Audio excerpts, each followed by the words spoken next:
Communication skills के बारे में बताने वाली हूँ और कम्युनिकेशन के बारे में बताऊंगी कि कम्युनिकेशन क्या होता है, उसको कैसे कैसे हम कम्युनिकेट कर सकते हैं, कौन से फॉर्म में कम्युनिकेट करते हैं, कम्युनिकेशन प्रोसेस क्या होता है। तो चलिए ये बात करते हैं कम्युनिकेशन के बारे में। कम्युनिकेशन क्या होता है? Communication is a transmission of ideas, views and messages to one person और अनदर और इन अ ग्रुप। मतलब कि किसी आइडिया को हमने किसी पर्सन पे अगर ट्रांसफर किया तो उसको हम कम्युनिकेशन कहते हैं। इसकी अच्छी आइडियल डेफिनेशन जो है वो है द ट्रांसमिशन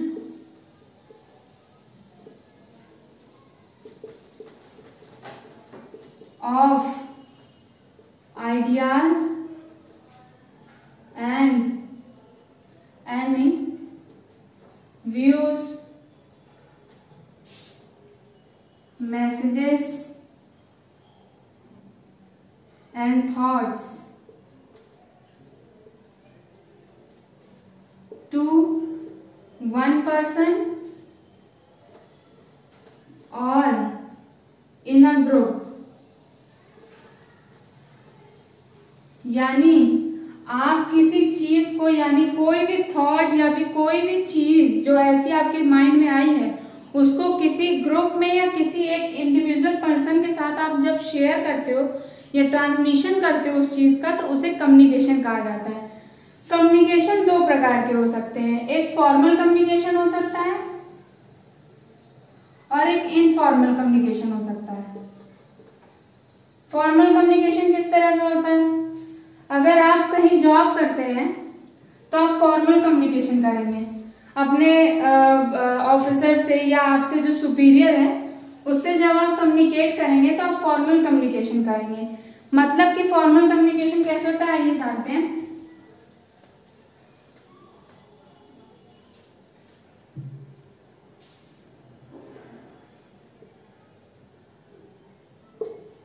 फॉर्मल कम्युनिकेशन जैसे आप हायरार्की में हैं या एक ऑर्गेनाइजेशन में अगर आप काम कर रहे हैं तो आप जरूर एक हायरार्की के पार्ट होंगे।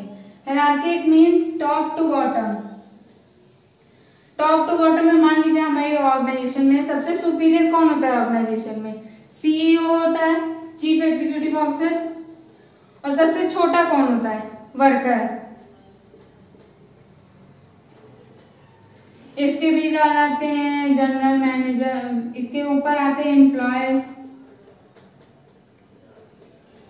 फिर आते हैं मैनेजर, फिर जनरल मैनेजर, फिर उसके बाद आता है प्रेसिडेंट, फिर आता है सीईओ। तो ये हमारी हायरार्की होती है। फॉर्मल कम्युनिकेशन कई तरह के होते हैं, वो हम डिस्कस करने लगेंगे तो करीबन 100 तरीके के हैं, तो पूरी वीडियो हमारी 100 घंटे की बन जाएगी। तो इसलिए हम दो ही लेके चलते हैं, एक bottom to top and top to bottom. It means जो वर्कर होता है वो अपनी बात सीईओ तक पहुंचाता है और सीईओ अपने इंस्ट्रक्शंस वर्कर तक पहुंचाता है। ये होता है फॉर्मल कम्युनिकेशन। इट मीन्स कि एक तरीका किसी चीज को बात करने का, वो होती है फॉर्मल कम्युनिकेशन। और इनफॉर्मल कम्युनिकेशन क्या होती है? आप गप्पे लड़ाते हो अपने अड्डे पे बैठ के, वही होती है इनफॉर्मल कम्युनिकेशन, यानी गॉसिप। आपकी इनफॉर्मल कम्युनिकेशन होती है, जैसे कि हम फ्रेंड सर्किल में हैं, खड़े हैं, अपना बतिया रहे हैं, तो वो इनफॉर्मल कम्युनिकेशन होती है। कम्युनिकेशन किस तरह की, कैसे, मतलब उसको कैसे प्रोसेस में लाया जाता है कम्युनिकेशन। आप मैसेज टाइप करते हो, किसी फ्रेंड को आप मैसेज करते हो या चैट में मैसेज, वो मैसेज तो करते ही होगे, चाहे चैट करो चाहे जिसमें मैसेज करोगे, तो पहले तो एक सेंडर होना चाहिए मैसेज के लिए, जो हम हैं। जैसे हम हो गए, हम किसी अपने फ्रेंड को अगर मैसेज दे रहे हैं तो हम सेंडर हो गए, ठीक। और अगर हम सेंडर है तो हमारे पास कुछ मैसेज है तभी हम उसको भेज रहे हैं, तो मैसेज, ठीक। मैसेज को जब आप लिखते हैं वर्ड्स में, अगर फोन में लिख रहे हैं तो वर्ड्स में लिखेंगे, इंग्लिश, हिंदी, उर्दू, फारसी, कुछ भी लिखेंगे तो है ही, एनकोडिंग। मैसेज की इनकोडिंग करेंगे फिर आप, फिर किसी मीडिया के थ्रू ही भेजेंगे ना, व्हाट्सएप, फेसबुक, टेलीग्राम, ट्विटर, किसी भी मीडिया के थ्रू आप अपने मैसेज को इनकोडिंग करके उसको किसी मीडिया के थ्रू अपने रिसीवर तक पहुंचाएंगे। ये हो गया मीडिया। फिर आता है डिकोडिंग। पहले डिकोडिंग करेगा मैसेज, वो जो रिसीवर है वो पहले डिकोडिंग करेगा, फिर जाके वो मैसेज पहुंचेगा रिसीवर के थ्रू, रिसीवर के पास। वो पहले अब उसको मैसेज समझ ही नहीं आएगा, वो जब डिकोडिंग करेगा ही नहीं आपकी एनकोडिंग मैसेज की, तो वो रिसीवर तक पहुंच ही नहीं पाएगा, वो समझ नहीं पाएगा आपने कौन सा मैसेज भेजा है। रिसीवर फिर फीडबैक देता है सेंडर को। ये हमारा पूरा, इसको कहा जाता है कम्युनिकेशन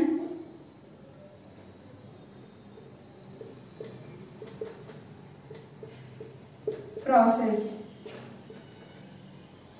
कम्युनिकेशन प्रोसेस या कम्युनिकेशन साइकिल, कुछ भी बोल सकते हैं। इसमें एक हिंड्रेन आता है, यानी मान सकते हैं इसमें एक ब्रेकर आता है। यहाँ पे मीडिया के इधर आ जाएगा, चाहे इधर आ जाएगा। ये मीडिया के इधर या इधर ही आता है और कहीं नहीं आता है। इधर आ जाएगा, इधर नहीं आ सकता, इधर नहीं आ सकता, क्योंकि ये सब सेंडर काम करता है, ये सारा रिसीवर काम करता है। इधर बचा एक मीडिया। कभी कभार होता है सर्वर डाउन होता है, मैसेज नहीं जा पाता है, वो उसको कहा जाता है नॉइस।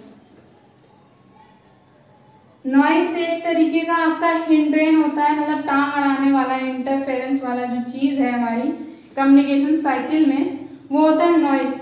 यानी अगर टीचर अगर पढ़ा रहा है, मान लीजिए हम आपको अभी वीडियो बना रहे हैं और पीछे से कोई कुत्ता भौंक दे, तो अब तक आवाज नहीं आ पाएगी, वो नॉइस हो गया, वो हिंड्रेन आ गई हमारे बीच।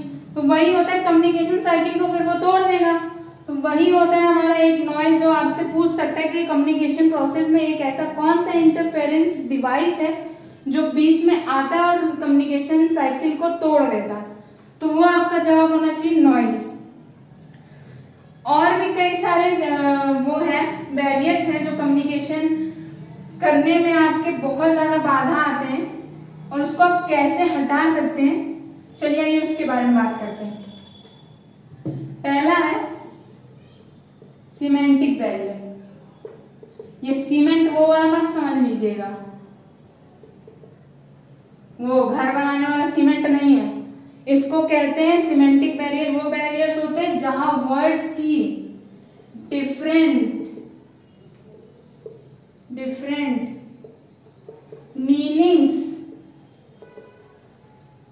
मीनिंग्स जो होती है, उनको हम अलग अलग, जो मीनिंग्स हमारी वर्ड्स की निकलती हैं, तो उस कारण हमारा जो कम्युनिकेशन रुक जाता है। मान लिया एक एग्जांपल लेते हैं,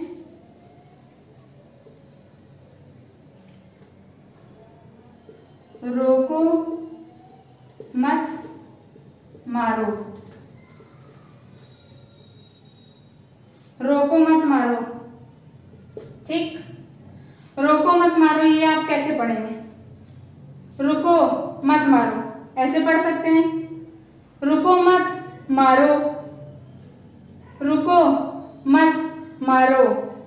इसके अलग अलग तरीके से, अलग अलग जेस्चर से आप पढ़ेंगे तो हर किसी को अलग अलग तरीके से सुनाई पड़ेगा। रुको मत तुम मारो, मतलब कि रुकना मत, मारते रहो तुम, मतलब ये अलग हो गया। रुको मत मारो मतलब ये बोल रहा है कि उसको मत मारो, और एक तरफ बोल रहा है मारो, तो एक ही सेंटेंस का अलग मीनिंग हो गया। इसी को कहते हैं सीमेंटिक बैरियर।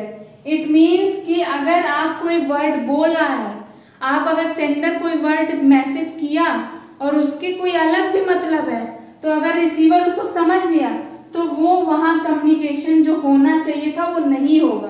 तो ये इस तरह के बैरियर को हम सीमेंटिक बैरियर कहते हैं, वो ईंट बालू वाला सीमेंट नहीं। इसमें आते हैं, इसमें भी कई टाइप आते हैं सीमेंटिक बैरियर में भी, जैसे badly express message, badly express message यानी वही रोको मत मारो वाला। अगर आपने किसी मैसेज को गलत तरीके से किसी पर्सन या किसी रिसीवर को दिया है तो वो उसको गलत सेंस में ले लिया तो आपका कम्युनिकेशन वहां नहीं हो पाएगा। जैसे कि वही अभी आपको मैंने एग्जांपल दिया था, ये आपको अच्छे से समझ में आ गया होगा। दूसरा होता है टेक्निकल जार्गन। ये समझी में नहीं आया होगा क्या होता है जार्गन, मतलब क्या होता है। कई लोगों आधे से ज्यादा 90% लोगों को समझ में नहीं आया होगा। इसी को ये कहते हैं टेक्निकल जार्गन। जो ये होता है बैरियर होता है, इसी को कहते हैं टेक्निकल जार्गन, जो आपको ये मतलब ही नहीं समझ में आया। यानी ऐसे शब्द का इस्तेमाल कर देना जिसका मतलब ही सामने वाले को ना पता हो। मतलब अगर हम उर्दू बोल दें तो आधे लोगों को समझ में नहीं आएगा कि क्या बोला गया है। मतलब ऐसे शब्दों का इस्तेमाल कर देना जिसके बारे में सामने वाले को कोई नॉलेज ही ना हो। अब यहाँ पे मैं शॉर्ट हैंड में कुछ लिख दूं, कुछ भी ऐसे ऐसे करके कुछ भी लिख दूं, ऐसे ऐसे ऐसे, कुछ समझ में नहीं आएगा क्या लिखा है ये। और लेकिन जो जिसके पास नॉलेज होगी वो समझ जाएगा। तो यही होता है टेक्निकल जार्गन। जिसकी नॉलेज आपको नहीं है उसके बारे में आपको कम्युनिकेट किया जा रहा है, उस लैंग्वेज के थ्रू आपको कम्युनिकेट किया जा रहा है, तो मतलब कि वो बैरियर बन जाएगा सेंडर और रिसीवर के बीच में। तीसरा आता है लैक ऑफ अटेंशन। ध्यान ही नहीं दे रहे, अपना व्हाट्सएप पे चैट करने में तुले कोई सामने वाला बात कर रहा है, नहीं ध्यान दोगे तो बात सुनाई नहीं देगी, समझ नहीं पाओगे। वही हो जाएगा लैक ऑफ अटेंशन, मतलब ध्यान ही नहीं दिया, बात समझ ही नहीं आई, कम्युनिकेशन वही खत्म हो जाएगा। दूसरा हो जाएगा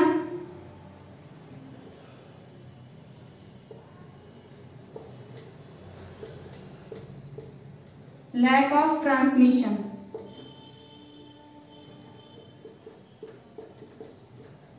लैक ऑफ ट्रांसमिशन एक गेम आपने देखा होगा बहुत दिन पहले, या फिर अभी भी कुछ लोग खेलते होंगे जिनके घर पे ज्यादा सदस्य होते होंगे, कि बहुत सारे लोग हैं, जैसे मान लिया 10 लोग हैं यहाँ पे, जैसे यहाँ पे 10 लोग हैं, 1 2 3 4 5 6 7 8 9 10 लोग हैं।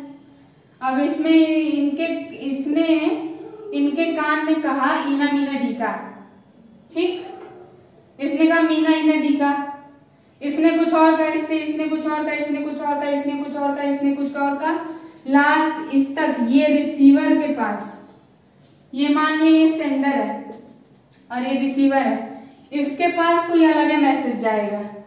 इसने ईना मीना ढीका कहा, उसने मीना ढीका ईका बोल दिया, मतलब अलग गया। तो यही होता है, मतलब ट्रांसमिट करने में, ट्रांसमिशन जब हम कर रहे हैं कम्युनिकेशन का, अपने मैसेज का या अपने किसी आइडिया का या व्यू का, तो वो अलग हो जाता है लास्ट तक जाते जाते, तो उसी को हम कहते हैं लैक ऑफ ट्रांसमिशन। तीसरा आता है, ये हो गया पूरा सेमेंटिक बैरियर्स के बारे में। दूसरा है ऑर्गेनाइजेशनल बैरियर्स। ये उन लोगों के लिए बहुत इंपॉर्टेंट है जो ऑर्गेनाइजेशन में जॉब करना चाहते हैं। इट मीन्स कि जो बिजनेस में किसी कंपनी में जॉब करना चाहते हैं, या कोई मतलब मान लिया मैनेजर बनना चाहता है या HR बनना चाहता है या कुछ भी बनना चाहते हैं कंपनी में, तो उसके लिए ये बैरियर ध्यान से सुनना बहुत ज्यादा जरूरी है। क्योंकि ये ऑर्गेनाइजेशनल बैरियर, यानी ऑर्गेनाइजेशन में आप जब कम्युनिकेट करते हैं अपने सुपीरियर अपने सबऑर्डिनेट से, तो आपको क्या क्या दिक्कत आ सकती है उसमें। पहला है ना रूल्स एंड रेगुलेशंस।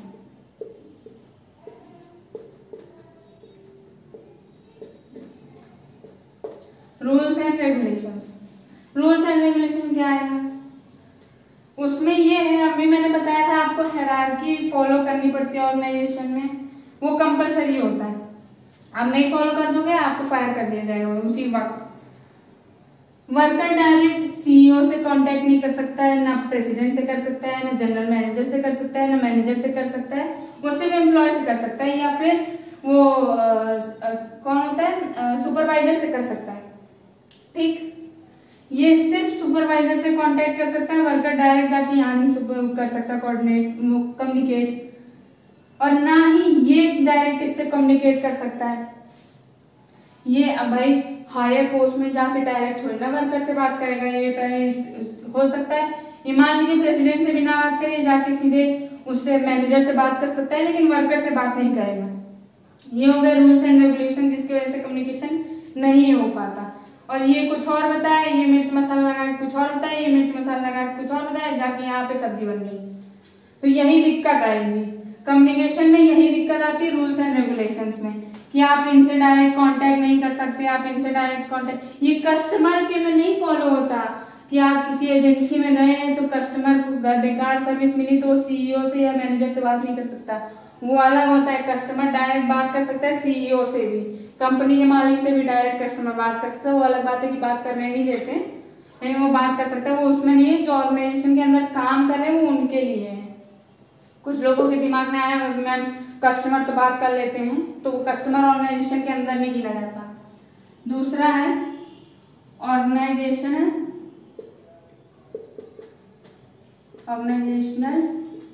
पॉलिसीज।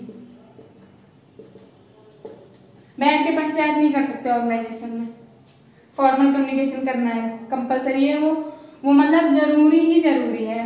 बैठ के पंचायत नहीं कर सकते। ऑर्गेनाइजेशनल पॉलिसी है कि आप कोई भी हंसी मजाक वाली चीज नहीं कर सकते। कुछ भी ऐसी पॉलिसीज है जैसे आपको होता है कभी कभार ऑर्गेनाइजेशन में बोला जाता है कि ओरल कम्युनिकेट करना ही नहीं है, किसी से भी नहीं करना ओरल, सीधे नोटिस भेजना है, लेटर भेजना है, या फिर वाउचर के थ्रू भेजना है, या डॉक्यूमेंट्री के थ्रू भेजना है, वो उनके ऊपर है। ओरल करना ही नहीं है किसी किसी कम्युनिकेशन, वो ऑर्गेनाइजेशन में होता है। ये हो गया ऑर्गेनाइजेशन पॉलिसी के तहत हमारी कम्युनिकेशन पूरा ब्रेक हो गया, क्योंकि जिसको पढ़ना लिखना नहीं आता वर्कर को, वो कैसे रिटर्न में भेजेगा ये बताइए जरा। अगर उसको पढ़ने लिखना नहीं आएगा तो वो ओरल है ना कम्युनिकेट करेगा, वो कैसे रिटर्न में कर देगा। तो ये हो जाता है ब्रेक डाउन कम्युनिकेशन का। यहाँ पे तीसरा हो जाता है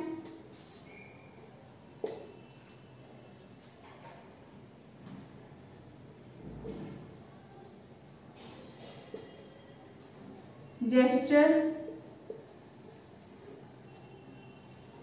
लैक ऑफ जेस्चर।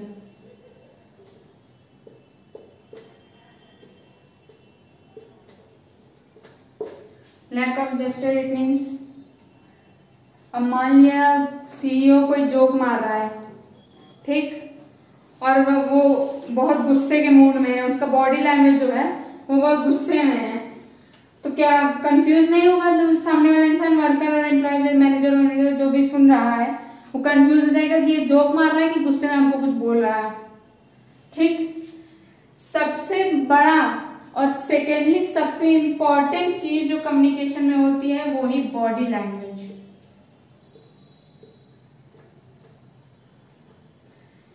सबसे इंपॉर्टेंट एलिमेंट होता है कम्युनिकेशन का, एक तो जो आप कम्युनिकेट कर रहे हो कम्युनिकेशन स्किल में जो सेकेंड पॉइंट सबसे ज्यादा इंपॉर्टेंट होता है वो है बॉडी लैंग्वेज। अगर आपकी बॉडी लैंग्वेज, बैठने का तरीका सही नहीं है, इंटरव्यू में तुरंत आपको रिजेक्ट कर दिया जाएगा।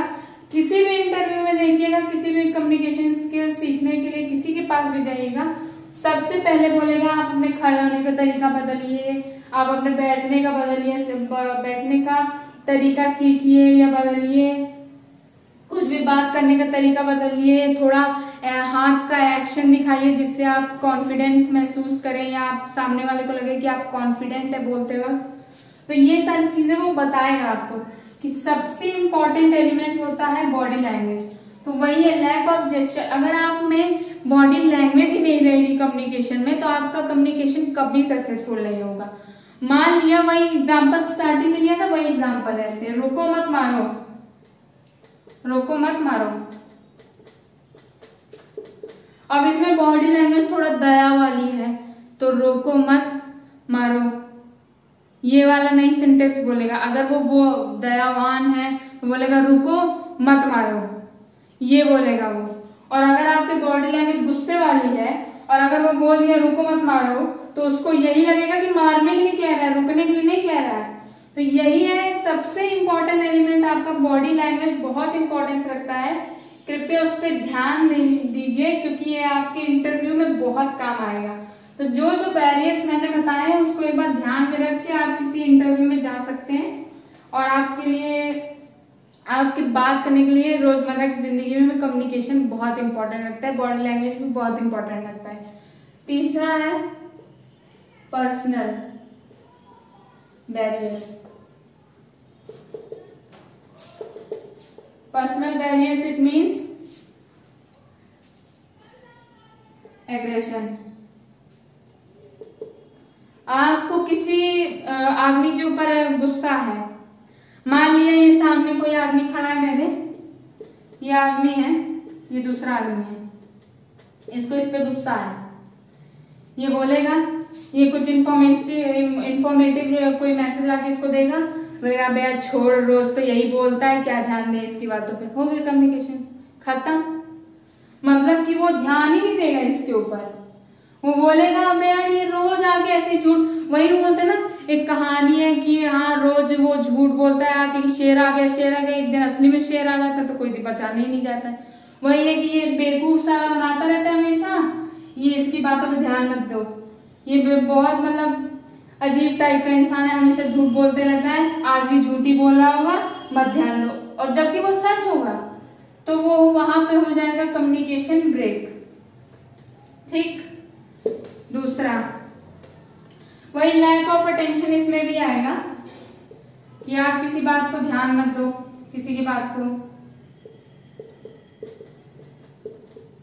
ठीक। लैक ऑफ अटेंशन मैं बता चुकी हूं। तो ये सारी चीजें थी आपके कम्युनिकेशन के बारे में। अब जान लेते हैं कि आप इसको ठीक कैसे करेंगे।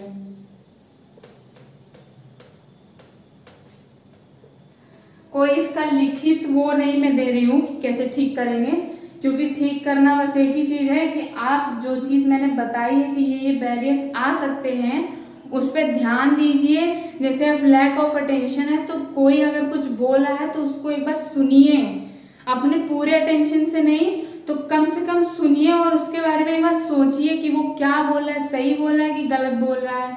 अगर आपके फोन में कोई टुड़ुक करके मैसेज आता है, ऐसे करके मैसेज आता है ना ऊपर, यहाँ पे कोई आप काम कर रहे हो नीचे ऊपर टुड़ुक करके मैसेज आता है, तो बेर हटाओ क्या है, फिर बाद में पता चला अच्छा मेरा सेंटर आया था, मेरा एग्जाम था कल, वो छूट गया मेरा, वही लैक ऑफ अटेंशन। तो उस पर ध्यान दीजिए। ये मैं नहीं कह रही कि हर मैसेज पे ध्यान दीजिए, बस एक बार देख लिया करिए कि क्या है। तो ये अटेंशन मतलब थोड़ा ही अटेंशन दे लिया करिए, लेकिन दिया करिए। दूसरा अपनी बॉडी लैंग्वेज पे ध्यान दीजिए। किसी भी चीज के लिए, भले आपको इंटरव्यू फेस नहीं करना है, आपका रिटर्न में एग्जाम हो रहा है, लेकिन किसी भी ऑर्गेनाइजेशन में, गवर्नमेंट जॉब तक में आपको बॉडी लैंग्वेज की बहुत जरूरत पड़ती है। ठीक। दूसरा हो गया, आप अपने मैसेज को गलत वर्ड्स में मत कीजिए जो सामने वाले को समझ में ना आए। अब जैसे किसी होता है, मेरी भी कई सहेलियां हैं, मुस्लिम फ्रेंड्स हैं, तो वो कई बार उर्दू के शब्द इस्तेमाल कर देती हैं बोलने में, तो मुझे समझ नहीं आता, फिर मैं उनसे पूछती हूँ अच्छा ये इसका मतलब क्या होता है, ये बताओ, मुझे समझ में नहीं आया क्या बोला तुमने, तो फिर वो बताती, फिर समझ में आता है। वही ऐसे शब्दों का इस्तेमाल ना कीजिए जिससे आपको लगता है कि सामने वाले को नहीं समझ में आया होगा, तो उस शब्द का इस्तेमाल मत कीजिए। ऐसे शब्दों का इस्तेमाल कीजिए जो सामने वाले को समझ में आए। ये था पूरा कम्युनिकेशन के बारे में। अगर आपको किसी और चीज के बारे में जानना है तो आप कमेंट कीजिए, मुझे बताइए कि आपको मैं अगली वीडियो किस चीज पे बनाऊं जो कि बहुत इंफॉर्मेटिव हो और लोगों के लिए भी और आपके लिए भी। Thank you. Please like, share and subscribe and comment please कि आपको कौन सी अगली वीडियो चाहिए, और प्लीज ज्यादा से ज्यादा शेयर कीजिए क्योंकि पसीना आ रहा है, बहुत मेहनत लगती है बनाने में। Thank you and have a nice day.